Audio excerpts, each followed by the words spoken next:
ঘুম থেকে উঠেই দেখি সকাল সকাল বৃষ্টি। হ্যালো বন্ধুরা, আমি হলাম সৌরভ, আর আমি শ্রীরামপুরে থাকি, আর একটা ছোট গার্মেন্টসের শপ চালাই আমি। তাই আমার বাহনটাকে নিয়ে সকাল সকাল বেরিয়ে পড়লাম। বেরিয়ে গোডাউনে গেলাম, গোডাউনে রং হচ্ছিল। তোমরা রংটা দেখেও জানাবে যে রংটা কেমন হয়েছে। তারপর আমি দোকানে চলে আসি। দোকানে এসে সারাদিন বসে বসে একটা কাস্টমার পেলাম, সেটাকে দিয়ে বমি করলাম। করে ভাবলাম কয়েকটা প্যানের ভিডিও বানিয়ে নিই। তো ভাবলাম যে ব্যাগি প্যান্টগুলো ভিডিও করে নিই। এই যে ব্যাগি প্যান্টগুলো যদি কেউ যদি নিতে চাও তো আমাকে কন্ট্যাক্ট করো, হোম ডেলিভারিও হয়ে যায়। প্যান্টগুলো 28 থেকে 36 কোমর অবধি পেয়ে যাবে। সব কালার অ্যাভেলেবেল আছে, তোমরা পছন্দ করো, যেটা ভালো লাগবে আমাকে স্ক্রিনশট মেরে পাঠাবে, আমি দেখে নেবো। ছেলেদের শার্ট প্যান্ট টি শার্ট সবই পেয়ে যাবে আমার কাছে। তারপর অনেক রাত হয়ে গেছিলো, ভাবলাম দোকানটা বন্ধ করে নিই, তাই দোকানটা বন্ধ করছি আমি আস্তে আস্তে।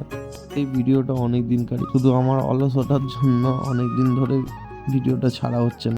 ছাড়ো ভাবছি আর ছাড়তে পারছি না, ভুলে যাচ্ছি। তোমরা ভালো থাকবে, সুস্থ থাকবে, দেখা হচ্ছে নেক্সট ভিডিওতে।